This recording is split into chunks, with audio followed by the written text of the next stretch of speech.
Continue करते हैं। देखिए चैप्टर हम लोग पढ़ रहे थे 11 के मैथमेटिक्स में रिलेशन, ठीक है। रिलेशन में आपको ये पढ़ा दिया गया था पिछले क्लास में कि रिलेशन कहते किसको है, तो it is the set of ordered pairs. पिछले क्लास में आपको ये भी बताया गया था कि ऑर्डर्ड पेयर्स को हम लोग राउंड ब्रैकेट में लिखते हैं, जिसमें कि फर्स्ट प्लेस और सेकंड प्लेस ये अपना प्लेस कंजर्व रखता है।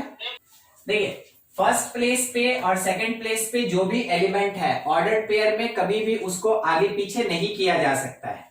यानी कि अगर हम किसी एक particular ordered pair A B पे डिस्कशन कर रहे हैं तो it is not equals to B A, ये पढ़े थे हम लोग ऑर्डर्ड पेयर के केस में। उसके बाद रिलेशन जो होता है, जो पिछले क्लास में पढ़े थे उसी पे थोड़ा सा डील कर रहे हैं। रिलेशन क्या होता है, इट इज द सेट, तो सेट को हम लोग कर्ली ब्रेस में लिखते हैं। किस चीज का set, it is the set of ordered pair. तो मान लिए एक ऑर्डर्ड पेयर 1 2 है, दूसरा 3 4 है, तीसरा 0 -5 है, ऐसा कुछ भी हो सकता है।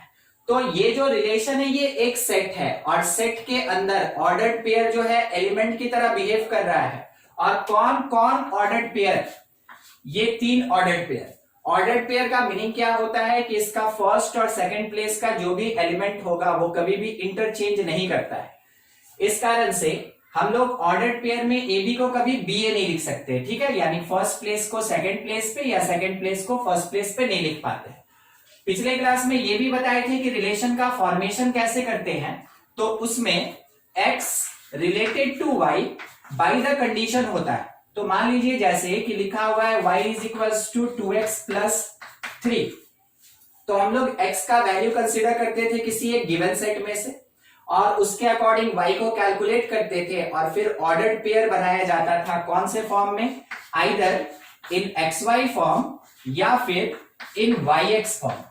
ये डिपेंड करता है कि अपने क्वेश्चन में क्या मेंशन किया गया है कि ऑर्डर्ड पेयर का फॉर्मेट किस तरीके का होना चाहिए।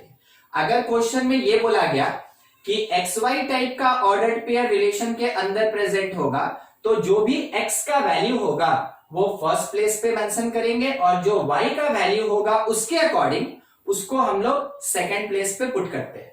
बाय द वे अपने क्वेश्चन में ये लिखा कि ordered pair must be in form of yx, तो जो भी मेरे पास डिपेंडेंट वेरिएबल y का वैल्यू आएगा उसको फर्स्ट प्लेस पे लिखते थे और जो इंडिपेंडेंट x का वैल्यू आता है उसको हम लोग सेकंड प्लेस पे लिखते थे, ठीक है। एग्जांपल के लिए जैसा पिछले क्लास में किए थे, बस एक छोटा सा क्वेश्चन ले लेते हैं। मान लीजिए ये बोला गया एक रिलेशन R, देखिएगा थोड़ा नए टाइप से हम इसको रिप्रेजेंट कर रहे हैं क्योंकि आपके क्वेश्चन में इस तरीके का लैंग्वेज भी हो सकता है। Relation R equals to set x comma x cube such that x belongs to 1 2 3 4 5, ठीक है, ये लिखा है।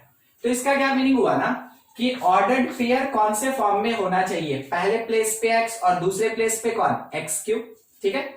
x का वैल्यू कहां से ले सकते हैं, 1 2 3 4 5 वाले इस सेट में से x का वैल्यू ले सकते हैं। तो क्या आपको एक बात पता चला कि यहां हम चाहे तो x को x बोले और x क्यूब को क्या बोले, y। तो एक सिंपल सा रिलेशन आया कि y जो है वो किसके बराबर, x क्यूब। आप x का वैल्यू कंसिडर किए इस वाले सेट में से, x इज इक्वल्स टू 1, तो उसके अकॉर्डिंग आपको y क्या मिला, 1 का क्यूब 1, x का वैल्यू आप कंसिडर किए 2, जैसा कि इस सेट के अंदर सेकंड एलिमेंट है। तो y जो है वो क्योंकि x क्यूब है तो 2 का क्यूब कितना होता है, 8। क्या 8 मेरे इस गिवन सेट के भीतर प्रेजेंट है, नहीं प्रेजेंट है। हम यहां मेंशन करेंगे not belongs to the given set, और क्योंकि ये जो सेकंड वाला पेयर है ये सेट से बिलोंग नहीं कर रहा है, इस कारण से मेरे पास ऑर्डर्ड पेयर बोल के केवल कितना एलिमेंट मिला, एक। यानी कि यहां पे जब हम रिलेशन बनाएंगे तो that is equals to ordered pair of 1 1। ये सिंपल एक सेट होगा जिसके भीतर केवल एक ही ऑर्डर्ड पेयर होगा जिसका x1 और x क्यूब भी कितना 1 ही होगा, ठीक है। तो आपके पास अभी ये जो हम एक रिप्रेजेंटेशन दिखाए हैं कि रिलेशन को इस तरीके से भी रिप्रेजेंट किया जा सकता है। आप सेट में पढ़े होंगे रोस्टर फॉर्म और सेट बिल्डर फॉर्म। ये जो रिलेशन का तरीका है ना, इसको कहते हैं हम लोग सेट बिल्डर, जिसमें कि आपको एक कंडीशन दिया गया है और ये जो इंडिविजुअल ऑर्डर्ड पेयर्स प्रेजेंट करते हैं इसको कहा जाता है रोस्टर फॉर्म। ये सेट में ऑलरेडी आप पढ़े हुए हैं। सेट को रिप्रेजेंट करने का दो तरीका होता है, एक रोस्टर फॉर्म जिसमें कि इंडिविजुअल एलिमेंट्स रिप्रेजेंट करते हैं और दूसरा सेट बिल्डर फॉर्म जिसमें या तो कोई कंडीशन दिया रहेगा, मैथमेटिकल स्टेटमेंट रहेगा या सिंपल स्टेटमेंट लिखा रहता है। तो यहां पे अभी मेरे पास जो रिलेशन है ये एक मैथमेटिकल स्टेटमेंट है। देखिए पढ़ेंगे कैसे। Relation R equals to set of ordered pair x x cube such that x belongs to the set 1 2 3 4 5। ठीक है, तो ये इस तरीके से हम स्टेटमेंट में बना के पढ़े तो उसको क्या कहा गया, it is the set builder form of the relation. और क्या हम इसको सेट, ये वाला जो रिप्रेजेंट किया गया रिलेशन, इसको हम कभी भी स्टेटमेंट में पढ़ना चाहें तो नहीं पढ़ सकते। तो अगर हम स्टेटमेंट में नहीं पढ़ेंगे तो उस टाइम में हम इसको क्या बोलेंगे, it is the roster form. ठीक है, ये कौन से टाइप का, roster form of the relation. अभी बोर्ड पे जो भी पिछले क्लास में पढ़े थे बस उसी का रिव्यू कर रहे थे। किसी को कोई डाउट है, कोई पार्ट ऐसा जो समझ में नहीं आया हो? आज का टॉपिक जो है वो है कार्टेशियन प्रोडक्ट। ठीक है, कार्टेशियन प्रोडक्ट। तो कार्टेशियन प्रोडक्ट क्या होता है? ये कार्टेशियन प्रोडक्ट जो है वो एक टाइप का रिलेशन होता है और इसको हम लोग कहते हैं it is the largest possible relation. यानी कि दो गिवन सेट पे जो सबसे बड़ा रिलेशन हो सकता है, जिसको यूनिवर्सल रिलेशन भी कहते हैं, वो Cartesian product of the sets होता है। कैसे कैलकुलेट करेंगे? बहुत सिंपल तरीका है। मान लीजिए जैसे ए में कोई एक सेट 1 2 आपको दो एलिमेंट दिया गया, बी कोई एक दूसरा सेट अज्यूम कर लीजिए समथिंग ए बी का। ठीक है, दो एलिमेंट दिया गया। अगर आपसे ये कहा गया कि ए क्रॉस बी कैलकुलेट कीजिए, इसका मीनिंग क्या हो गया, it is the Cartesian product, Cartesian product of set A and set B. Set A और बी का ये कार्टेशियन प्रोडक्ट है और इसको हम लोग कैलकुलेट कैसे करेंगे? मीनिंग समझ में आया? ए क्रॉस बी का मतलब क्या होता है, Cartesian product of set A and B. क्या कोई बता सकता है सेट ए कौन से प्लेस पे, फर्स्ट की सेकंड? फर्स्ट। कंफर्म है कि वो फर्स्ट प्लेस पे ही है। तो अगर ए फर्स्ट प्लेस पे है तो ए का जो भी एलिमेंट होगा वो ऑर्डर्ड पेयर में फर्स्ट प्लेस पे रहेगा। बी क्योंकि सेकंड प्लेस पे है इस कारण से बी का जो भी एलिमेंट होगा ऑर्डर्ड पेयर में वो सेकंड प्लेस पे रहेगा। मतलब A cross B, A Cartesian product B, that is equals to set 1 2 cross set of A and B. आप देखिए 1 ए से रिलेटेड 1 बी से रिलेटेड, यानी कि एक ऑर्डर्ड पेयर बना 1 ए का, दूसरा ऑर्डर्ड पेयर 1 बी का, फिर 2 का वाले 2 ए एक ऑर्डर्ड पेयर और 2 बी एक और ऑर्डर्ड पेयर। इसको जैसे कर्ली ब्रेस में क्लोज कर देंगे तो अब हम इसको क्या कह सकते हैं, it is the set. Set किसका सेट है? Set of ordered pairs. और जब कभी भी सेट ऑफ ऑर्डर्ड पेयर्स होता है तो वो क्या कहलाता है, रिलेशन कहलाता है। यानी कि यहां पे ये जो ए क्रॉस बी मिला, इट इज अ रिलेशन। जो कार्टेशियन प्रोडक्ट होता है दो डिफरेंट सेट का, वो भी क्या होता है, एक टाइप का रिलेशन होता है। ठीक है, बाय द वे हम लोग से ये पूछा जाए कि बी क्रॉस ए कैलकुलेट कीजिए, चलिए बोलना स्टार्ट कीजिए, क्या लिखेंगे? पहले तो ए बी, हाँ ठीक है, हम थोड़ा अरेंज कर ले उसके बाद आंसर लिखते हैं। हाँ बोलिए। A1, फिर A2, फिर B1, B2, सही है? देखिए चेक कीजिए, A1 और A2 दो ऑर्डर्ड पेयर हुआ, फिर B1 और B2 दो और ऑर्डर्ड पेयर हुआ। कितना ऑर्डर्ड पेयर हो गया? 4। ठीक है, 4। आप एक बार एलिमेंट पे ध्यान दीजिएगा। अच्छा, सेट में आप कार्डिनल नंबर पढ़े थे? कार्डिनल नंबर नहीं, ठीक, कोई बात नहीं, चलिए छोटा सा चीज है बस हम बता रहे हैं। हाँ, cardinal number of set, cardinal number of set. इसका कोई ज्यादा बड़ा मीनिंग नहीं होता है, बस इस वर्ड से थोड़ा सा आपको फैमिलियर होना चाहिए। कार्डिनल नंबर ऑफ सेट कहने का मतलब it is equals to number of elements in set. Set के अंदर जितना भी एलिमेंट्स प्रेजेंट है, हम लोग को ये नहीं मतलब है कि वो ए बी सी 1 2 3 या क्या लिखा हुआ है, हम लोग को मतलब है कि क्वांटिटी में कितना है, 2 प्रेजेंट है, 3 प्रेजेंट है, 4 प्रेजेंट है, जो ये पार्ट होता है उसी को हम लोग क्या बोलते हैं, कार्डिनल नंबर कहते हैं। ठीक है, तो जो कार्डिनल नंबर ऑफ सेट होता है इसका मीनिंग सिंपल सा है कि सेट के भीतर कितना एलिमेंट प्रेजेंट है, उसी को कार्डिनल नंबर कहते हैं।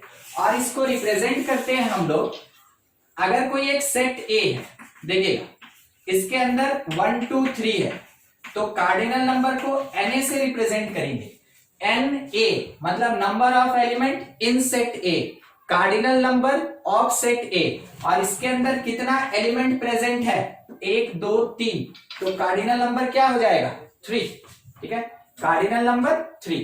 तो जब कभी भी कार्डिनल नंबर किसी सेट का निकालना है, सिंपल सा कैलकुलेशन है कि उस सेट के भीतर कितना एलिमेंट प्रेजेंट है। ठीक है, अब इसका यूज रिलेशन में, हाँ इसका यूज रिलेशन में, अगर कोई आपसे ये पूछ दे कि बताओ cardinal number of A cross B कितना होगा, यानी ए और बी के Na इंटू एनबी, मतलब क्या हुआ, ए क्रॉस बी एक रिलेशन है, उस रिलेशन के अंदर कितना ऑर्डर्ड पेयर प्रेजेंट होगा, उसका कितना कार्डिनल नंबर होगा, ये कैलकुलेट करने का तरीका क्या होता है कि इंडिविजुअल सेट के कार्डिनल नंबर का अगर हम प्रोडक्ट निकालते हैं तो हमेशा ए क्रॉस बी के अंदर रहने वाले total number of ordered pairs का वैल्यू पता चलता है। ठीक है, आप जब अभी जो आंसर दिए थे कि सर 4 होगा, यहां से देख, यहाँ 4 होगा। ठीक है, हम लोग देख चुके हैं। एक बार आप कोशिश कीजिए और हमको बताइए कार्डिनल नंबर ऑफ ए मेरे इस लिए गए सैंपल में कितना है, 2 एलिमेंट है। ठीक है, तो कार्डिनल नंबर ऑफ ए कितना, 2। कार्डिनल नंबर ऑफ बी बोलिए कितना है, 2, ये भी 2। तो जब हम लोग cardinal number A cross B का निकालेंगे तो that is equals to cardinal number of A into cardinal number of B, यानी 2 इंटू 2 मीन्स कितना मिल गया हमको, 4। ऑलरेडी हम लोग यहाँ पे चेक कर चुके हैं कि हाँ इसके अंदर 4 ऑर्डर्ड पेयर होगा। ठीक है, तो ये एक फॉर्मूला होता है जो कि कुछ कुछ क्वेश्चंस को बनाने में आपका यूज में आएगा। अच्छा, एक थोड़ा सा अलग पार्ट, ये भी एक रिलेशन ही है, देखिएगा क्या हम ये कह सकते हैं कि cardinal number of A cross B that is equals to cardinal number of B cross A, बोलिए सही है कि गलत है? आप यहां चेक करें और यहां चेक करें, आपको पता चल जाएगा।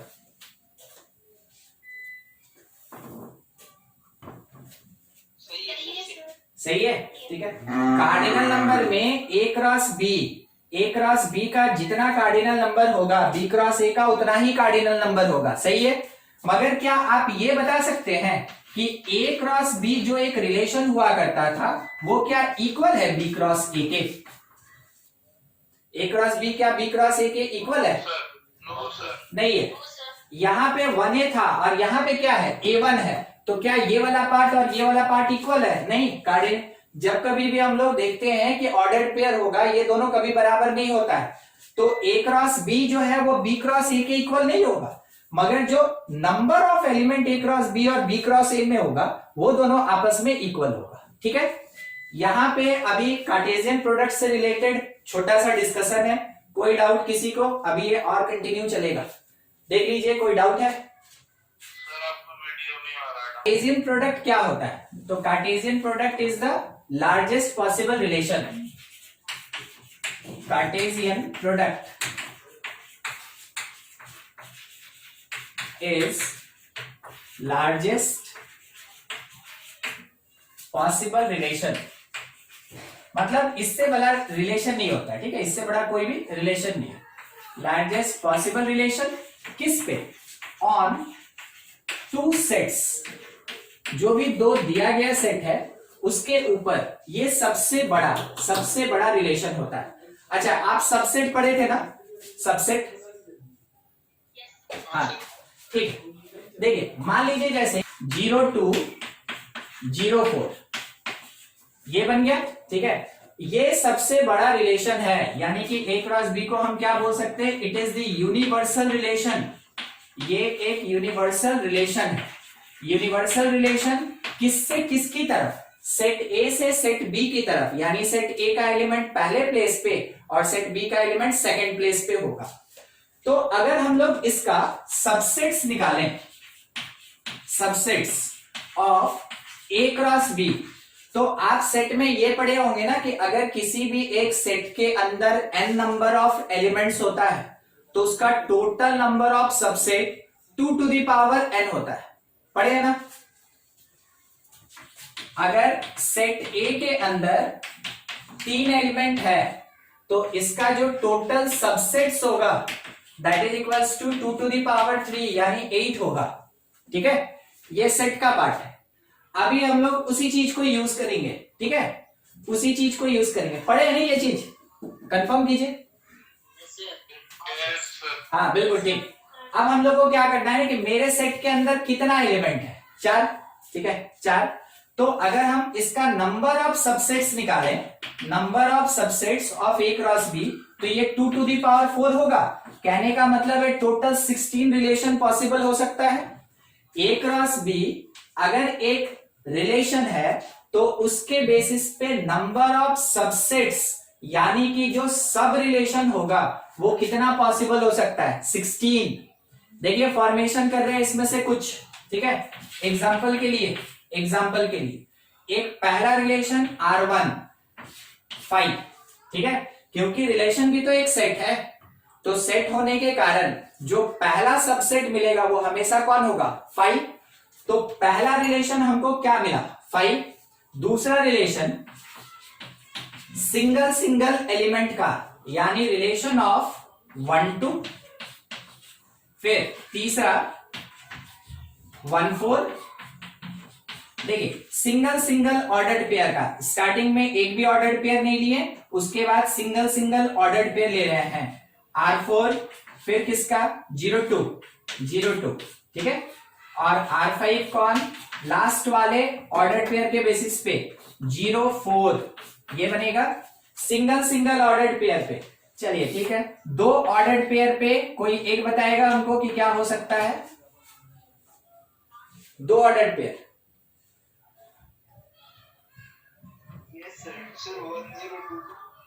वन टू और उसके साथ कौन सा, मतलब इसी में से यूज करना है। इसमें 4 ऑर्डर्ड पेयर है ना, देखिए 1 ordered pair, 2 ordered pair, 3 ordered pair, 4 ordered pair.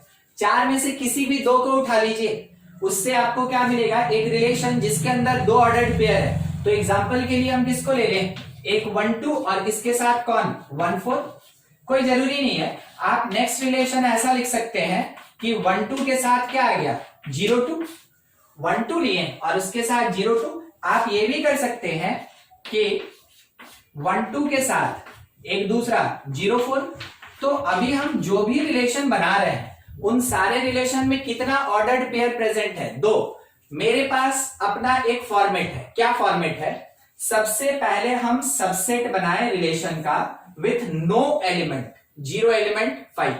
उसके बाद सिंगल सिंगल ऑर्डर्ड पेयर के बेसिस पे रिलेशन बनाए। उसके बाद 2 ऑर्डर्ड पेयर के बेसिस पे हम रिलेशन बनाएंगे। उसके बाद 3 ऑर्डर्ड पेयर के बेसिस पे हम रिलेशन बनाएंगे। उसके बाद 4 ऑर्डर्ड पेयर का एक और रिलेशन बनेगा, ठीक है, 4 ऑर्डर्ड पेयर का एक और रिलेशन बनेगा। तो देखिए टोटल कितना रिलेशन होगा, ये सारा काउंट करेंगे तो हम लोग 60, ठीक है, क्योंकि काफी बड़ा क्वांटिटी है। टोटल 16 रिलेशंस यहां पे निकालेंगे, काफी लंबा हो जाएगा। आपको सीक्वेंस बता दिया गया कि कैसे निकाल सकते हैं, आप चाहें तो उसको कैलकुलेट कर सकते हैं, ठीक है, जैसा कि आप सेट में पढ़े हुए। तो आपको ये पूरा का पूरा कैलकुलेशन केवल इसलिए बताया गया कि मेरे पास अगर कार्टेशियन प्रोडक्ट ए और बी का है तो ये मिला, और ये जो पार्ट मिला ये मेरे पास लार्जेस्ट रिलेशन है, और लार्जेस्ट पॉसिबल रिलेशन जिसको हम यूनिवर्सल रिलेशन भी कह रहे हैं, यूनिवर्सल रिलेशन।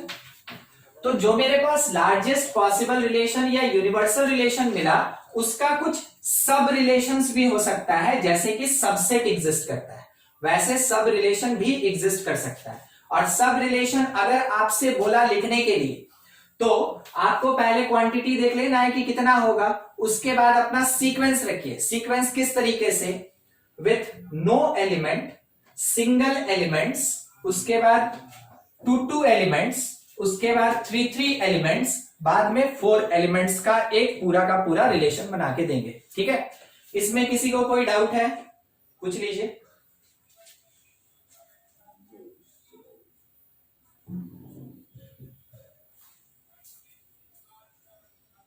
ठीक है, कोई डाउट नहीं।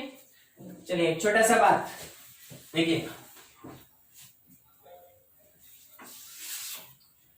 नंबर ऑफ सब रिलेशंस, नंबर ऑफ सब relations that is equals to, क्या हम 2 के पावर में 2 इंटू 2 लिख सकते हैं? 2 इंटू 2, देखिए ये जो 2 इंटू 2 था ये इस A क्रॉस B का कार्डिनल नंबर होगा। A क्रॉस B का कार्डिनल नंबर कितना होगा? 4। वो 4 आया कहां से? तो A सेट के अंदर 2 एलिमेंट था 2, B सेट के अंदर 2 एलिमेंट था 2, तो जब इसको हम मल्टीप्लाई करेंगे तभी ना A क्रॉस B के भीतर कितना ऑर्डर्ड पेयर्स होगा ये ऑब्टेन होगा। तो ऑब्टेन हुआ कितना ऑर्डर्ड पेयर्स? 4। वो जो 4 ऑर्डर्ड पेयर है जब उसको 2 के पावर में डालेंगे तो ये 2 का पावर 4 यानी 2 यानी कि ये 16। टोटल सब रिलेशंस कितना हो पाएगा? 16। अभी अभी हम लोग देखे थे, यहां कैलकुलेट किए थे। मतलब कि अगर हम इसको जनरल करके एक फॉर्मूला लिखना चाहें, ध्यान दीजिएगा, अगर हम जनरल करके एक फॉर्मूला लिखना चाहें कि A का कार्डिनल नंबर अगर P है, B का कार्डिनल नंबर अगर Q है, तो ये कहा जा सकता है कि नंबर ऑफ सब रिलेशंस, नंबर ऑफ सब relation that is equals to 2 to the power P into Q। बोलिए किसी को दिक्कत है इस लाइन में? नंबर ऑफ सब relation is equals to 2 to the power P into Q। समझ में आ गया? ऑब्जेक्टिव क्वेश्चन आता है। ठीक है, देखिए रिलेशन और सेट ऐसा चैप्टर है जो कि जेई एडवांस में नहीं है, ये जेई मेन तक में ही है। तो कंपटीशन में आपके पास जो क्वेश्चन आएगा वो ज्यादा लेंथी नहीं होता है। ठीक है, आपके पास स्कूल में ये पूछा जाता है कि A क्रॉस B निकाल के बताइए क्या होगा, तो आपको वैल्यू लिखना होगा। मगर कंपटीशन में ट्रिकी क्वेश्चन होता है और उसमें यह पूछा जाता है कि नंबर ऑफ सब रिलेशन कितना होगा, तो उसके लिए आपको यह फॉर्मूला याद रखना है कि नंबर ऑफ सब relation that is equals to 2 to the power P into Q, जबकि P क्या रिप्रेजेंट कर रहा है? Cardinal number of first set, और Q क्या रिप्रेजेंट कर रहा है? Cardinal number of second set. ठीक है, किसी को कोई दिक्कत इससे रिलेटेड?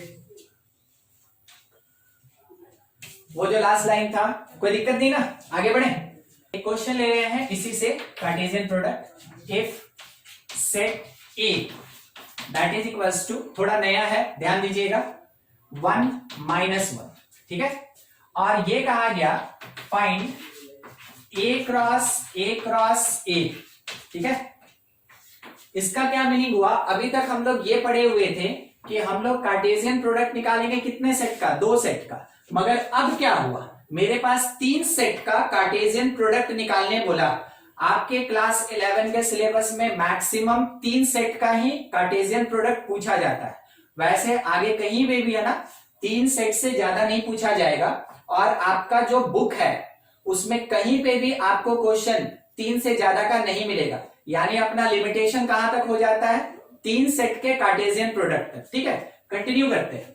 A क्रॉस A निकालना है, तो क्या हम लोग तीनों एक साथ निकाल लेंगे या सीक्वेंस में पहले 2 निकाल लेते हैं फिर एक को उसमें इंट्रोड्यूस करेंगे? ध्यान से देखते चलिएगा। ठीक है, सॉल्व कर रहे हैं। सबसे पहले निकालें A क्रॉस A, मीनिंग 1 - 1 का कार्टेशियन प्रोडक्ट 1 - 1 के साथ। तो ये जो पहला एलिमेंट है ये 1 से रिलेटेड यानी 1 1, फिर -1 से -1 1 के साथ रिलेटेड -1 1, और -1 से रिलेटेड -1 एंड -1। तो अभी हम क्या किए कि दो सेट का कार्टेशियन प्रोडक्ट निकालें। टोटल कितना एलिमेंट आया मेरे पास? 4। मगर हमसे पूछा क्या गया था? हमसे पूछा गया था कि 3 सेट का कार्टेशियन प्रोडक्ट बनाइए। तो हम लोग क्या करेंगे, A cross A cross A। अब इसमें सीक्वेंस पे ध्यान दीजिएगा, ये चीज हम निकाल चुके हैं, इसको हम एक जगह पे पुट कर दिए और उसके बाद एक और सेट A को इंट्रोड्यूस कर लिए, क्योंकि 3 सेट का हमको कार्टेशियन प्रोडक्ट निकालना था। फाइनली 1 1 1 1 ये रिलेटेड हो जाएगा किसके साथ? 1 के साथ। ठीक है, 1 के साथ तो ट्रिपलेट बन गया। अब पेयर नहीं, अब इसको क्या बोलेंगे हम लोग? ट्रिपलेट बोलेंगे। ठीक है, ट्रिपलेट। तो 1 1 1 के साथ, उसके बाद 1 1 अब किससे? -1 से। ठीक है, मीनिंग क्या? एक ऑर्डर्ड पेयर लिए, उसको पहले 1 से रिलेट किए, फिर वही ऑर्डर्ड पेयर -1 से रिलेटेड हो गया, 2 ट्रिपलेट मिला। अब इसको रिलेट करेंगे एक बार 1 से और एक बार -1 से, तो क्या बनेगा? 1 -1 1 1 -1 -1। ठीक है, उसके बाद अब इस वाले ऑर्डर्ड पेयर को रिलेट करेंगे 1 और -1 के साथ, तो ऑर्डर्ड पेयर क्या बनेगा? -1 1 1 और उसके साथ कौन? 1। फिर से -1 1 और ये अब किससे रिलेटेड होगा? -1 से। अगली बार -1 -1 और ये किससे रिलेटेड? 1 के साथ। और नेक्स्ट -1 -1 -1। देखिए टोटल कितना ऑर्डर्ड पेयर है, कोई बताएगा हमको?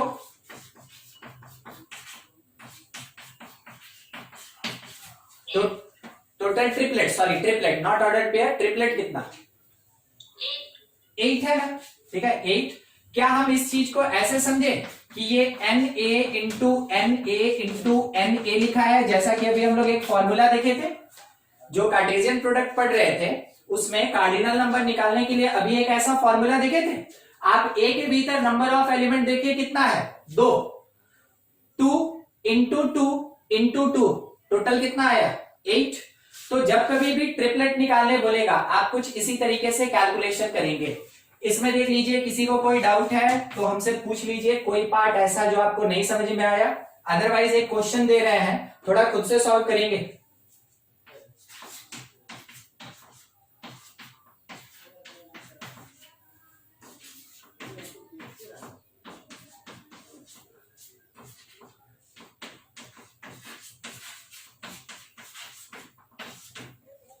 ऊपर वाले में किसी को कोई डाउट है तो हमसे पूछ लीजिए, कोई पार्ट ऐसा जो नहीं समझ में आया।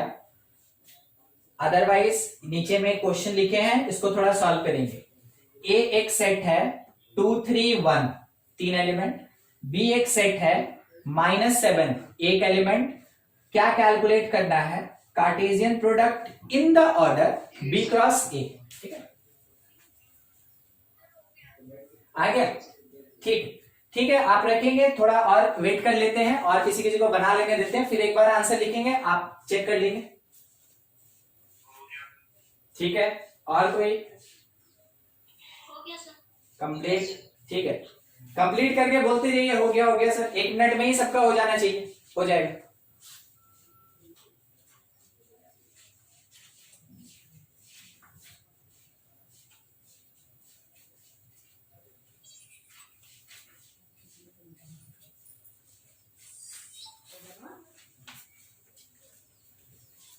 पढ़ा जाए? हो गया, चलिए ठीक।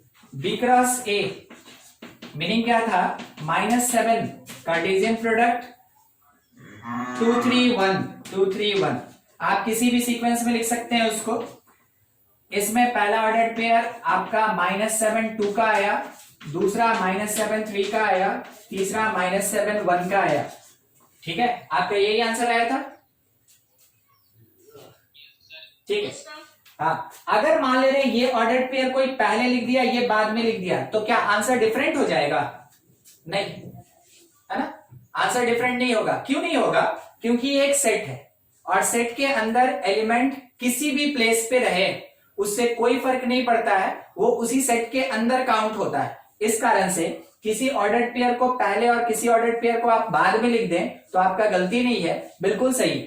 ठीक है, अच्छा, और किसी को कोई दिक्कत है इससे रिलेटेड? चलिए, कोई डाउट नहीं, ठीक है। तो ये दिया गया कि find A cross B intersection सी। ठीक है, आप इंटरसेक्शन पढ़े हुए हैं ऑलरेडी। ठीक है, सेट में इंटरसेक्शन, इंटरसेक्शन का क्या मीनिंग होता है? Common elements. तो बी इंटरसेक्शन सी का मीनिंग क्या हो गया कि बी और सी सेट में क्या कॉमन एलिमेंट है, बस उसी एलिमेंट को हम लोग बी इंटरसेक्शन सी में रखेंगे, है ना। ये सेट में पढ़े हुए। कंटिन्यू करते हैं कि फाइंड करना है ये, जबकि क्वेश्चन में ए दिया गया है 0 1 3, बी दिया गया है 3 4 7 और सी दिया हुआ है 7 3 10। ठीक है, ऐसा तीन तीन एलिमेंट का तीन सेट है। बताइए सबसे पहला काम हम क्या करें? हम बी इंटरसेक्शन सी निकालें या पहले कार्टेशियन प्रोडक्ट निकालें? बी इंटरसेक्शन सी, जैसा कि बोर्ड मास पढ़े हुए हैं, सबसे पहला काम किसका होता है? ब्रैकेट का होता है। तो ब्रैकेट में बी इंटरसेक्शन सी है, तो पहला काम अपना होगा कि बी और सी का जो कॉमन एलिमेंट है वो कैलकुलेट कर लिया जाए।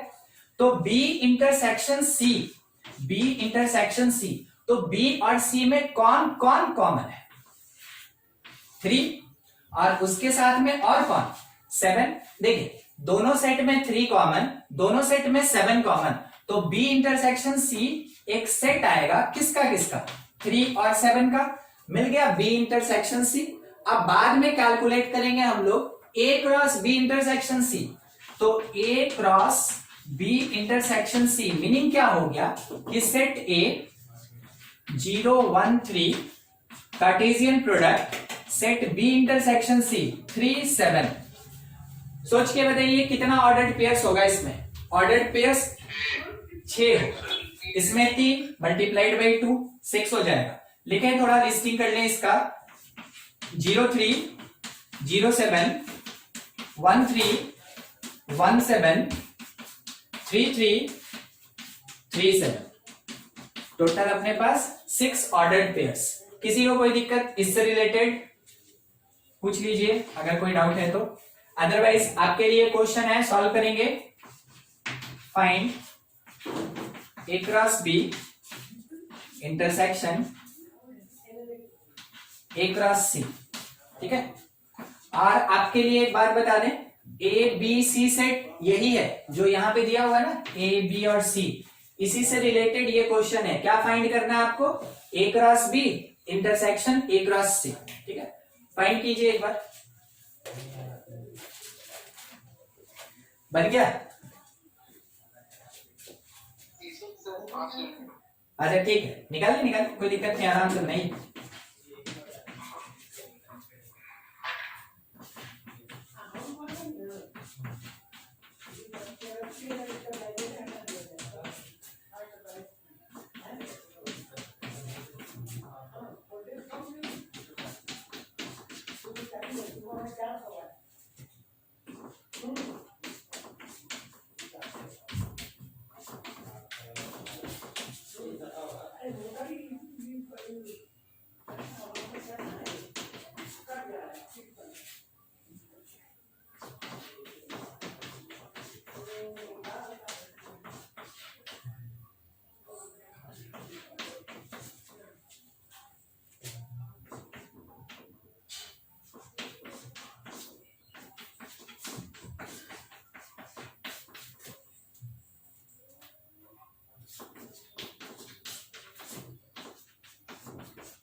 हाँ, ऊपर वाले में भी 9 आया, ए क्रॉस बी में, और ए क्रॉस सी में भी कितना? 9। थोड़ा कॉमन देखिएगा, क्योंकि अब तो हम लोग को क्या करना है, इसका इंटरसेक्शन निकालना है, कॉमन ढूंढते हैं। हाँ, 0 3, यहां भी 0 3 एक कॉमन, उसके बाद 0 7 0 7 2 कॉमन हो गया। उसके बाद देखिए 1 3 1 3 1 3 एक और कॉमन, 3 3 3 3 ये रहा 3 3, ये भी कॉमन, और 3 7 भी कॉमन है। ठीक है, 37 और कौन एक छूट रहा है 17, ये रहा 17 इतना है। इसके अलावा और कुछ कॉमन नहीं है, ठीक है। तो अगर हम लोग लिखते हैं ए क्रॉस बी इंटरसेक्शन, ऊपर थोड़ा लिखते हैं, ठीक है, नीचे नहीं, यहां दिक्कत हो रहा है, ऊपर लिखते हैं। देखिए यहां पे अगर हम लोग कैलकुलेट करें A cross B intersection A cross C, तो इसमें कौन कौन एलिमेंट आएगा? जो कॉमन है लिस्टिंग करते चले, 03, उसके बाद 07, उसके बाद 13, फिर कौन 17, 33 और 37, ठीक है, 2 और 3 और 37, ठीक है। इतना कैलकुलेट हो गया। आप एक चीज बस मेरे लिए चेक कर लीजिए कि इसका जो भी रिलेशन आया है और यहां पे जो भी हम रिलेशन निकाले हैं, ठीक है, क्या दोनों बराबर है? देखिए 03 है, 07 है, 13 है, 17 भी मिला, 33 और 37। इसका मतलब है कि हम अब यहां पे एक डिक्लेरेशन दे सकते हैं कि अगर कभी जरूरत पड़ा तो as a result, mathematical property of Cartesian product में हम ये इंक्लूड कर सकते हैं कि A cross B intersection C that will be equals to A cross B intersection A cross C. ये अपने पास कार्टेशियन प्रोडक्ट का एक फॉर्मूला हो गया, ठीक है, एक आइडेंटिटी हो गया, एक रिलेशन हो गया। इसी का एक दूसरा रिलेशन भी होता है, लिस्टिंग कर दे रहे हैं, यूनियन पढ़े हैं आप, यूनियन है ना, तो यूनियन पे भी ये एप्लीकेबल है। यानी ये लिखा जा सकता है A cross B union A cross C के ये इक्वल होगा, ठीक है। तो जो कार्टेशियन प्रोडक्ट होता है वो इंटरसेक्शन और यूनियन पे डिस्ट्रीब्यूट होता है। कार्टेशियन प्रोडक्ट इंटरसेक्शन और यूनियन पे डिस्ट्रीब्यूट होता है, तो इस प्रॉपर्टी को डिस्ट्रीब्यूटिव प्रॉपर्टी कहा जाता है। डिस्ट्रीब्यूटिव प्रॉपर्टी, और डिस्ट्रीब्यूटिव प्रॉपर्टी किसका डिस्ट्रीब्यूशन किसके ऊपर? यहां पे here Cartesian product distributed over intersection and union. Intersection और यूनियन के ऊपर कौन डिस्ट्रीब्यूट हो रहा है? कार्टेशियन प्रोडक्ट डिस्ट्रीब्यूट हो रहा है। कहीं कोई दिक्कत? आप अभी अभी इस पार्ट को चेक किए, इसके लिए आप इसी सेट को फिर से यूज कर लेंगे, घर पे आप इसको क्वेश्चन की तरह सॉल्व कर लेंगे। इसी सेट को यूज कीजिएगा, LHS निकालिएगा, RHS अलग से निकालिएगा और चेक कीजिएगा क्या दोनों बराबर हो रहा है कि नहीं हो रहा है, ठीक है। ये आपके लिए एक होमवर्क रह गया, आप ये काम कर लेंगे। बोर्ड पे जितना भी पार्ट लिखा हुआ है, किसी को कोई दिक्कत है समझने में? पूछ लें। ये बता, हाँ, तो यही चीज तो अभी दिखाए ना हम आपको। देखिए कोई भी अगर सेट है, ठीक है, कोई सेट है, एक्चुअल में सेट में एक पार्ट होता है जिसमें कि जनरल एलिमेंट के बेसिस पे कुछ आइडेंटिटीज होता है, वो प्रूफ किया जाता है। आप शायद अभी तक वो नहीं पढ़े हैं, ठीक है। तो उसी में ये बताया जाता है कि जब कभी भी ऐसा कोई रिलेशन हुआ तो अदर देन गिवन सेट, अगर सेट आपको दे दिया तो जैसे यहां पे चेक किया वैसे चेक कर लीजिए, LHS RHS इक्वल हो गया तो प्रूव हो गया कि दोनों बराबर है, ठीक है। अगर बाय द वे सेट नहीं दिया, हाँ वही बात कर रहे हैं, अगर बाय द वे सेट नहीं दिया गया है तो कैसे प्रूफ करते हैं ना, इसके लिए थोड़ा आप इंतजार कर ले। सेट में आप ये चीज पढ़ेंगे और जब आप सेट में पढ़ेंगे तभी जाके ये क्लियर हो सकता है, ठीक है। तो अगर रिक्वायरमेंट हुआ, मान ले रहे हैं अगर अगले क्लास तक आप वो नहीं पढ़ पाए तो फिर हम आपको यहाँ पे बताएंगे, उसको हम रिलेशन से ही स्टार्ट करेंगे, ठीक है। अभी के लिए आप बस इतना कंसीडर कर लीजिए, मान लीजिए कि अभी वो पार्ट हम नहीं पढ़े, आप इतना कंसीडर कर लीजिए कि अगर कभी भी A cross B intersection C हुआ तो it can be written as it will be equal to A cross B intersection A cross C। और कैसे प्रूफ करेंगे? तो कोई भी सेट खुद से अज्यूम कर लेंगे, उसमें LHS निकालेंगे, RHS निकालेंगे और दोनों को दिखाएंगे कि इक्वल है। जैसे यहां पे काम किए थे, LHS निकाले थे, यहां पे काम किए हम लोग, RHS निकाले और दिखाएं कि दोनों इक्वल है, बिल्कुल अभी आप उसी तरीके से प्रूफ करेंगे। इसमें बिना सेट दिए प्रूफ करने का क्वेश्चन गिन के 2-3 मिलेगा आपको, क्योंकि आर डी शर्मा या आर एस अग्रवाल जब आप पलट के देखेंगे ना रिलेशन चैप्टर, तो उसमें आपको 2 या 3 एक्सरसाइज मिलेगा, ज्यादा नहीं मिलेगा, बहुत छोटा सा चैप्टर होता है ये, ठीक है। 2 या 3 एक्सरसाइज मिलेगा, उसमें टोटल आप क्वेश्चन देखेंगे तो शायद ही आपके पास कोई ऐसा क्वेश्चन मिलेगा एक्सरसाइज में जिसमें कि आपको ये विदाउट एनी सेट प्रूफ करना है, ठीक है। मगर सीखेंगे जरूर, क्योंकि क्वेश्चन अगर आ गया तो हम लोग उसको कैसे सॉल्व करेंगे ये आना चाहिए, चाहे वो किसी बुक में दिया हो नहीं दिया हो, हम लोग को उससे कोई मतलब, हम लोग को वो सीखना है, तो वो सीखेंगे जरूर। बस अभी के लिए आप इतना ही कंसिडर कर लें कि हम नहीं पढ़े हैं, बाद में पढ़ेंगे, ठीक है। और कोई डाउट किसी का इससे रिलेटेड? डिस्कस कर रहे हैं डोमेन एंड रेंज पे, domain and range of relation, domain and range of relation. Actual में डोमेन और रेंज का सबसे ज्यादा सिग्निफिकेंस, डोमेन और रेंज का सबसे ज्यादा सिग्निफिकेंस फंक्शन चैप्टर में होता है, मगर इसका बेसिक जो स्टार्टिंग होता है वो रिलेशन चैप्टर में ही स्टार्ट होता है। बहुत छोटा सा चीज ध्यान रखिएगा, फर्स्ट प्लेस एलिमेंट्स, ठीक है, और ये जो रेंज होता है सेकेंड प्लेस एलिमेंट्स, कहां पे? ऑर्डर्ड पेयर में, ठीक है, ऑर्डर्ड पेयर में। आपके पास अगर कोई एक रिलेशन गिवन है, ध्यान रखिएगा ये रिलेशन आपके क्वेश्चन में गिवन है, अभी हम ऐसा बोल रहे हैं कि क्वेश्चन में दिया गया है। रिलेशन दिया क्या है? 2 5 3 -1 0 1 2 7, ठीक है। तो इस ऑर्डर्ड पेयर में आपको इतना पता चल रहा है कि फर्स्ट प्लेस का एलिमेंट कौन कौन है, उसका एक सेट बना लीजिए, ठीक है।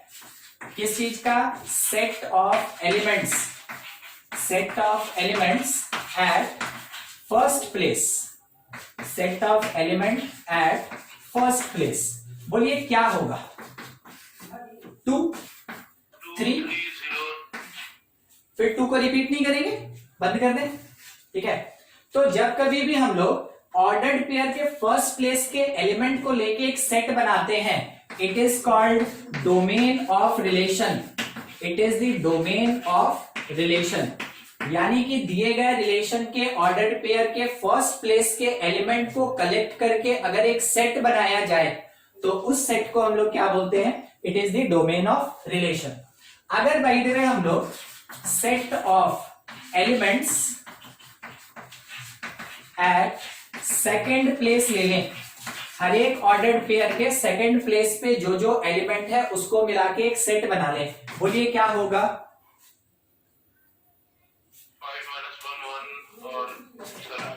5 -1 1 और 7, ठीक है। तो जब ऑर्डर्ड पेयर के सेकेंड प्लेस के एलिमेंट को लेके एक सेट बनाया गया, इसको कहा जाता है range, range of relation, range of relation. Represent ऐसे भी करते हैं, domain of relation, range of relation, ऐसे भी रिप्रेजेंट करते हैं। तो डोमेन ऑफ रिलेशन अभी अभी हम लोग को क्या मिला? 2 3 0, और रेंज ऑफ रिलेशन हम लोग को अभी अभी क्या मिला? 5 -1 1 और 7, ठीक है। तो समझ में आया किसको डोमेन कहते हैं और किसको रेंज कहते हैं। इसी में एक छोटा सा और पार्ट कोडोमेन होता है, ठीक है, कोडोमेन। तो कोडोमेन कभी भी आप दिए गए रिलेशन के बेसिस पे कैलकुलेट नहीं कर सकते, कोडोमेन का अपना खुद का एग्जिस्टेंस होता है। पिछले क्लास में हम लोग एक चीज देखे थे कि कोई एक रिलेशन है जो डायग्रामेटिकल फॉर्म बताए थे आपको, डायग्रामेटिकल फॉर्म, 2 बबल हुआ करता था, ए से बी की तरफ मैपिंग किया करते थे, वही वाला चीज, ठीक है। तो जो सेकेंड सेट उसमें होता है उसी को कोडोमेन कहते हैं, और कोडोमेन को कभी भी रिलेशन से कोई लेना देना नहीं होता है, ठीक है। समझिएगा क्या बोला जा रहा है। कोडोमेन कौन? It is second set, it is second set of relation. Relation में यूज होने वाला जो सेकेंड सेट होता है उसी को हम लोग क्या बोलते हैं? कोडोमेन। देखिए मान लीजिए जैसे कोई एक रिलेशन ए से बी की तरफ मैपिंग है। ए के अंदर एलिमेंट है 1 2 3 और 4, बी के अंदर एलिमेंट है 2 5 7 3 1, ऐसा कुछ। ठीक है, अब क्या हुआ कि हम लोग को कंडीशन दिया, उसके अकॉर्डिंग 1 5 से रिलेटेड, 2 2 से रिलेटेड, 3 से रिलेटेड और 4 जो है वो 7 से रिलेटेड। ठीक है, अपने क्वेश्चन में ये मेंशन है कि relation R that will be 1 5 2 2 3 3 4 7। ठीक है, इतना चीज आपके क्वेश्चन में दिया गया है, ध्यान रखिएगा, इतना चीज आपके क्वेश्चन में दिया गया है। अब पूछा क्या, आपसे पूछा गया कि बताइए डोमेन ऑफ रिलेशन कितना, रेंज ऑफ रिलेशन कितना और को डोमेन ऑफ रिलेशन कितना। ठीक है, तीनों चीज पूछा गया, डोमेन, को डोमेन और रेंज। ठीक है, डोमेन क्या होगा, 1 2 3 4 इसका सेट होगा, 1 2 3 4। हर एक ऑर्डर्ड पेयर के फर्स्ट प्लेस पे जो एलिमेंट है उसको कलेक्ट करके एक सेट बना दिया गया, उसको हम डोमेन ऑफ द रिलेशन कह रहे हैं, वो कंप्लीट। कोई रेंज बताएगा, रेंज 5 2 3 7, बिल्कुल सही, 5 2 3 7 ये हो गया। अब सवाल रह गया कि कोडोमेन कौन, तो कोडोमेन के बारे में क्या बोला गया था, it is the second set of the relation. आपको यहां रिलेशन में सेकंड सेट कौन सा दिख रहा है, बी, और बी के अंदर कौन कौन सा एलिमेंट, 2 5 7 3 1, है ना, तो पूरा का पूरा लेके चलेंगे, 2 5 7 3 1। क्या आपको डिफरेंस पता चला रेंज और कोडोमेन में? देखिएगा, जिसका जिसका रिलेशन एस्टैब्लिश हुआ, जो जो ऑर्डर्ड पेयर में सेकंड प्लेस पे प्रेजेंट था, उसको हम लोग बोले कि वो रेंज बनाएगा। ठीक है, मगर पूरा का पूरा सेकंड सेट जिसमें कि कोई एलिमेंट रिलेटेड है या नहीं है, वो सब का सब इंक्लूड होगा, यानी पूरा का पूरा हमको सेकंड सेट लेके रखना है। और वो सेकंड सेट किस चीज को रिप्रेजेंट करता है, को डोमेन ऑफ द रिलेशन को रिप्रेजेंट करता है। क्या बात क्लियर हुआ कि रेंज और को डोमेन कैसे कैसे कैलकुलेट करेंगे? ठीक है, किसी को कोई डाउट? हाँ, कुछ पूछना है किसी को? नहीं, ठीक, आप इसको नोट कर ले, फिर आगे बढ़ते हैं। सर एक बार कोडोमेन कैसे होता है एक बार आप फिर बताइए। हाँ ठीक है, देखिए कोडोमेन के बारे में एक बात ध्यान रखिएगा कि कोई भी एक रिलेशन अगर दिया गया है तो रिलेशन में हमेशा दो सेट होता है। पिछले क्लास में भी देखे थे, जब रिलेशन हम लोग बना रहे थे तो उसमें सेट ए हुआ करता था, बी हुआ करता था, सेट पी हुआ करता था, सेट क्यू हुआ करता था, एग्जांपल्स दिए थे पिछले क्लास में। तो जो भी सेकेंड प्लेस का सेट होता है, जैसे कि रिलेशन में ए से बी की तरफ मैपिंग किए, तो ये जो बी है इसको हम लोग सेकेंड सेट बोल सकते हैं ना, कोई दिक्कत तो नहीं? शुभम कंफर्म कीजिए, सेकेंड सेट बोल सकते हैं ना? हाँ ठीक, तो ये जो बी है ये सेकेंड सेट, और बी के अंदर कौन कौन एलिमेंट, 2 है, 5 है, 7 है, 3 है और 1 है, 5 एलिमेंट। ठीक है, उन्हीं पांचों एलिमेंट को यहां लिख दिया गया, और वही किस चीज को रिप्रेजेंट कर रहा है, कोडोमेन को रिप्रेजेंट कर रहा है। समझ में आया ये बात? कोडोमेन का मतलब क्या होता है कि रिलेशन में जो सेकंड सेट होता है, सेकंड प्लेस का जो सेट होता है, उसी को हम लोग क्या बोलते हैं, कोडोमेन ऑफ द रिलेशन। ठीक है, और किसी को कोई डाउट है, कहीं दिक्कत? सर एक और हाँ बोलिए। सर, हम लोग कोई भी रिलेशन को देख के उसका सेट पता कर सकते हैं? नहीं, देखिए जनरल तौर पे क्या होता है ना कि रिलेशन अगर आपको दिया गया है तो आपको बहुत सैचुरेटेड पार्ट दिया गया है, जिसमें केवल ये बताया गया है कि कौन सा एलिमेंट किससे रिलेटेड है।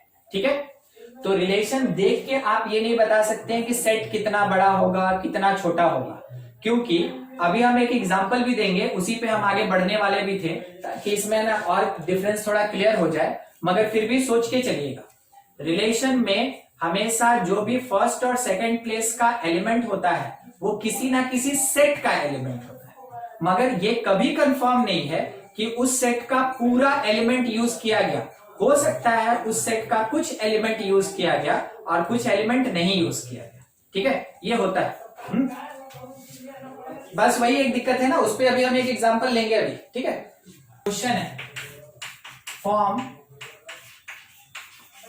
रिलेशन आर ऑन सेट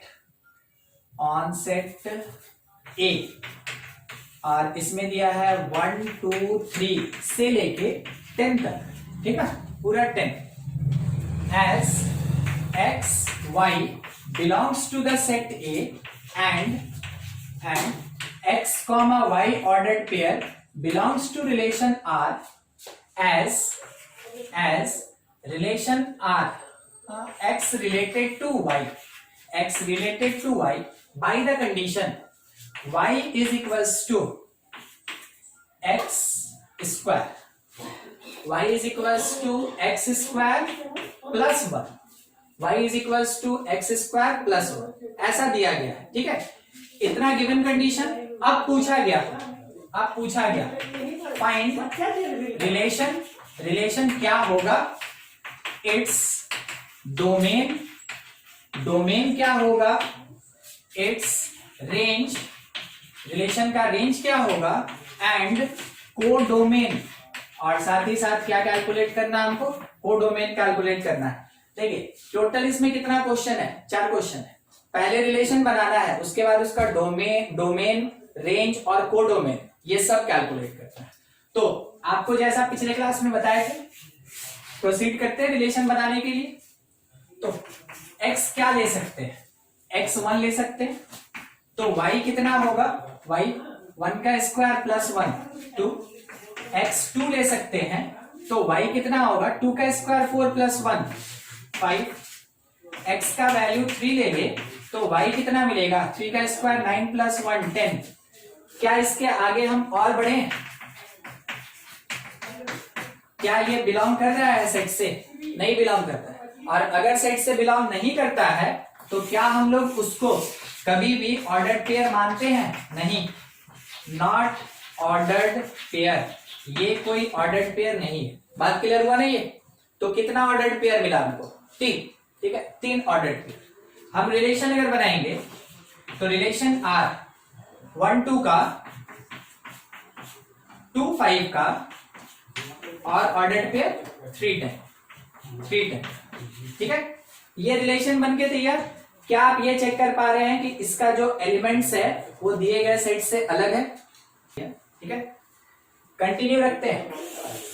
अगर हम इसको डायग्रामेटिकली रिप्रेजेंट करना चाहें तो समझिएगा, रिलेशन आर लिखेंगे, ए से कहां मैपिंग होगा, ए पे मैपिंग होगा, ये सही है, ये समझ में आया बात। ए से ए मैपिंग नहीं, देखिए क्यों, एक्स भी ए का पार्ट है, वाई भी ए का पार्ट है, दोनों किसका पार्ट है, ए का पार्ट है। तो ए सेट से ए सेट की तरफ ही ना हम लोग रिलेशन करेंगे, क्योंकि एक सेट ए और दूसरा सेट भी कौन, ए। क्लियर हुआ क्यों ए मैप ए लिखे, ठीक है, समझ में आया ना, क्यों फर्स्ट भी ए और सेकंड भी ए, क्योंकि अपने क्वेश्चन में कितना सेट दिया गया है यहाँ पे, एक सेट, तो उसी सेट में से पहला एलिमेंट भी लेना है, उसी सेट में से दूसरा एलिमेंट भी लेना है, इसलिए मैपिंग कहां से कहां, ए से लेके ए तक, ठीक है। ए के अंदर टोटल कितना एलिमेंट, 10, 1 2 3 4 5 6 7 8 9 10। इसके भीतर भी कितना एलिमेंट, 10, 1 2 3 4 5 6 7 8 9 10। अब हमको सोच के बताइए, according to this ordered pair 1 related to 2, 1 जो है 2 से रिलेटेड, 2 किससे रिलेटेड, 5 से, 3 किससे रिलेटेड, 10 से, हो गया, ठीक है। अब इसमें कोई हमको बताएगा डोमेन कितना,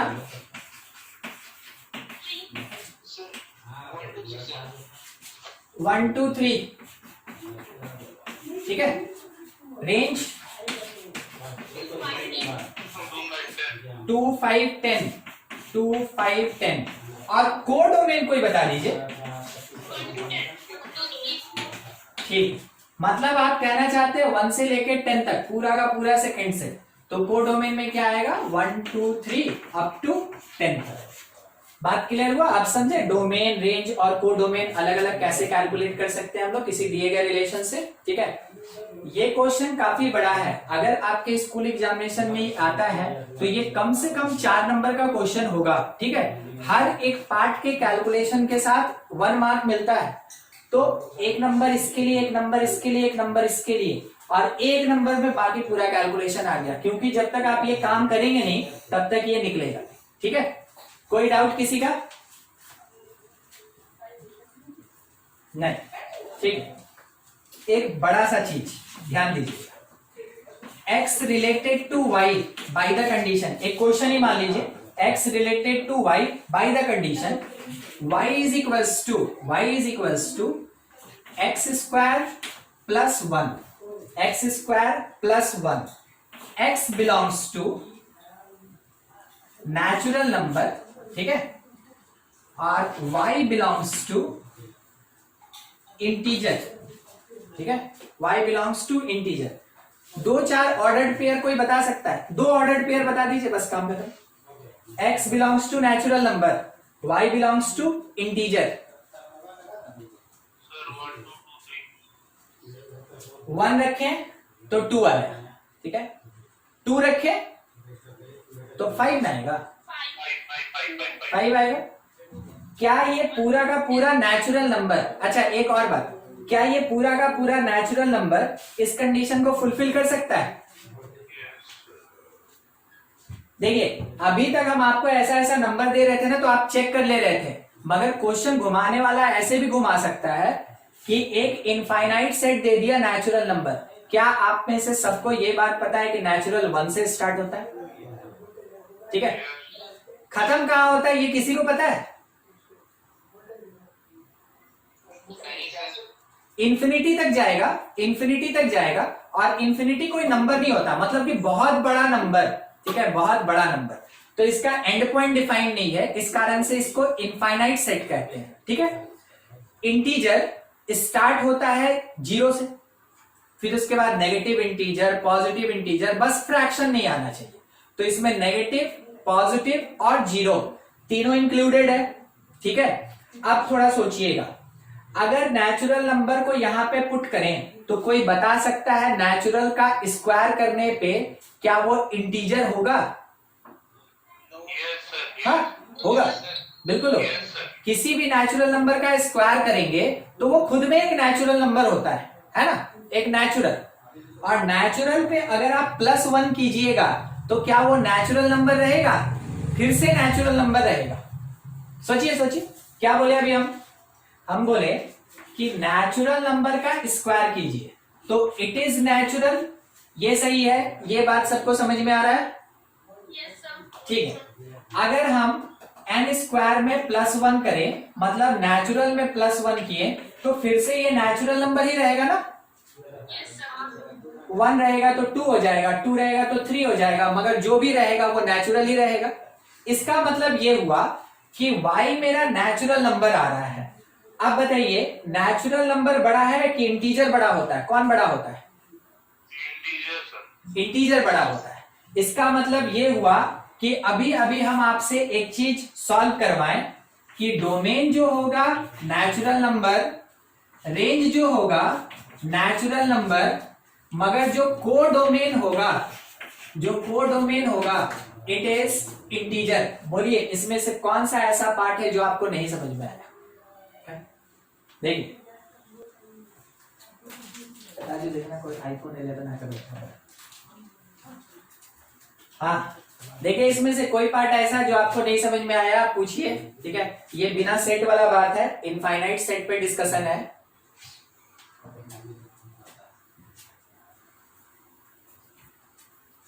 आ गया, समझ में आया कि नहीं आया? अरे हाँ ना, वही आ गया।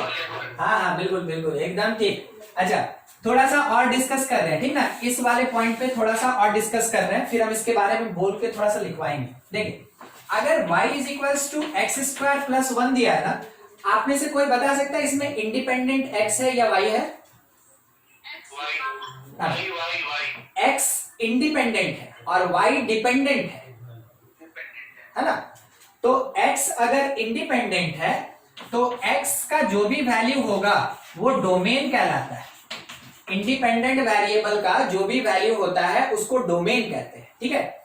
डिपेंडेंट का जो भी वैल्यू होगा उसको हम लोग कोडोमेन कहते हैं या फिर रेंज कहते हैं, ठीक है। तो कोडोमेन, एक मिनट, कोडोमेन नहीं, सॉरी गलती हो गया, ये रेंज होगा ना, रेंज। रेंज डिपेंडेंट का जो भी वैल्यू होगा वो रेंज कहलाता है, ठीक है। तो मान ले रहे हैं अगर आपके पास कभी भी ऐसा कोई रिलेशन दिया गया है जिसमें कि x इंडिपेंडेंट, तो इंडिपेंडेंट का वैल्यू डोमेन देता है, और y डिपेंडेंट, तो डिपेंडेंट का वैल्यू हमेशा रेंज प्रोवाइड करता है, ठीक है।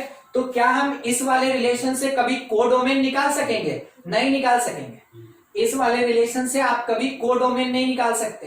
कोडोमेन के लिए पर्टिकुलरली आपके पास क्या होना चाहिए? सेकंड सेट होना चाहिए। जब आपके पास सेकंड सेट होगा केवल तभी आप कोडोमेन फाइंड कर सकते हैं। क्या इस क्वेश्चन में मेरे पास सेकंड सेट दिया था? बिल्कुल, जेड दिया है ना। हाँ, Z is set of integer, natural number. तो नेचुरल नंबर से इंटीजर की तरफ आ रहे हैं, तो पहला सेट कौन हुआ? Natural number. और दूसरा सेट कौन हुआ? इंटीजर। तो दूसरा सेट क्योंकि दिया था, इस कारण से हम यहाँ पे आंसर कर पाए ना कि कोडोमेन मेरा क्या होगा। समझ में आया आपको ये चीज? किसी को कोई दिक्कत है पूछ लीजिए। कंपटीशन में सवाल ऐसे ही पूछेगा, ध्यान रखिएगा। कंपटीशन में ये सब नहीं देता है, ये सब जो पार्ट होता है ना वो जेईई मेन में नहीं देता है। जेईई मेन हो गया, किसी भी स्टेट का एग्जामिनेशन हो गया, जैसे WB है या उड़ीसा का होता है या कर्नाटका का होता है, कहीं पे, ठीक है। आपको कभी ऐसा क्वेश्चन नहीं देगा, ये स्कूल लेवल का क्वेश्चन होता है। और जब भी आपके पास ऐसा कुछ x, y, z में इनफाइनाइट सेट यानी कि ट्रिकी तरीके से क्वेश्चन बनाने के लिए दिया जाए, उसी का केवल और केवल प्रेजेंस होता है कंपटीशन वाले क्वेश्चन में। तो कॉम्पिटिटिव क्वेश्चन इसी कारण से थोड़ा एक लेवल अप होता है। आपको ऐसा चीज समझना है, अभी तो स्टार्ट किए हैं, ठीक है। ऐसा ऐसा क्वेश्चन और आगे हम लोग को मिलता जाएगा। हम आपको असाइनमेंट खुद देंगे, डीपीपी मिलेगा, उसमें आपको ये खुद से पता चलेगा कि ऐसा क्वेश्चन आता है। कोई डाउट और? हाँ बोलिए बोलिए। सर जैसे कि आपने बताया सर कि इंडिपेंडेंट वेरिएबल जैसे यहाँ पर x है तो वो ऑलवेज सर डोमेन। हाँ, जो ऑलवेज डोमेन होगा। x का जो भी वैल्यू होगा ना वो हमेशा डोमेन होगा। मान लीजिए जैसे, हाँ, हम समझिए आप क्या पूछना चाह रहे हैं। बिल्कुल ठीक है, आप इसको क्रॉस क्वेश्चन किए कम से कम, बढ़िया है। देखिए समझिए एक चीज, 2x + y + 3 = 0, ठीक है, दिख रहा है ना सबको? 2x + y + 3 = 0। कोई सोच के बता सकता है x इंडिपेंडेंट की y इंडिपेंडेंट? नहीं, अभी हम लोग नहीं बता सकते। इस चीज को पता है क्या बोलते हैं? इसको हम लोग बोलते हैं इम्प्लीसिट फंक्शन, ठीक है। इम्प्लीसिट वो चीज आपको 12 में पढ़ना है, थोड़ा सा डिस्कशन हो गया है तो थोड़ा बढ़ा देते हैं। इसको इम्प्लीसिट कहते हैं, जहां पे आप इंडिपेंडेंट और डिपेंडेंट में कभी डिस्टिंग्विश नहीं कर सकते हैं, उसको इम्प्लीसिट कहते हैं। अब थोड़ा ध्यान दीजिएगा, क्या इसी को y = -2x - 3 लिख सकते हैं? इसको कहते हैं एक्सप्लिसिट, इसको कहा जाता है एक्सप्लिसिट, ठीक है। Explicit function. तो एक्सप्लिसिट ये फंक्शन में पढ़ेंगे, हाँ वर्ड आएगा वहां पे भी, एक्सप्लिसिट। एक्सप्लिसिट में क्या हो रहा है कि हमको पता चल रहा है कि y डिफाइंड है किसके टर्म में? x के टर्म में। y डिफाइंड है किसके टर्म में? x के टर्म में। तो x यहां इंडिपेंडेंट हो गया और y कैसा हो गया? डिपेंडेंट हो गया। अब दूसरे बात पे ध्यान दीजिएगा, दूसरा, क्या इसी चीज को ध्यान दीजिएगा, क्या इसी चीज को x = -y - 3/2 लिख सकते हैं? चेक कीजिए, ठीक है। देखिए 2x = -y - 3 लिखे और बाद में 2 को नीचे भेज दिया, तो कन्वर्ट तो कर सकते हैं ना। अब x डिफाइन है किसके टर्म में? y के टर्म में। x defined in terms of y, तो y यहां पे क्या हो गया? Independent variable. और x कौन हो गया, डिपेंडेंट वेरिएबल। समझ में आया ना कैसे हम लोग कन्वर्ट कर सकते हैं? ठीक है सुभजीत? हाँ, तो कभी भी कोई भी इंडिपेंडेंट या डिपेंडेंट हो सकता है, ठीक है, उसमें कोई दिक्कत नहीं। मगर यहां जो दिया गया है ना, इसको देखिए, इसको देख के आपको पता चल रहा है ना कि x इंडिपेंडेंट है और y डिपेंडेंट। तो जो इंडिपेंडेंट होगा उसका वैल्यू डोमेन होगा, और जो डिपेंडेंट होगा, डिपेंडेंट वेरिएबल, उसका वैल्यू रेंज होता है। ठीक है, क्लियर हुआ?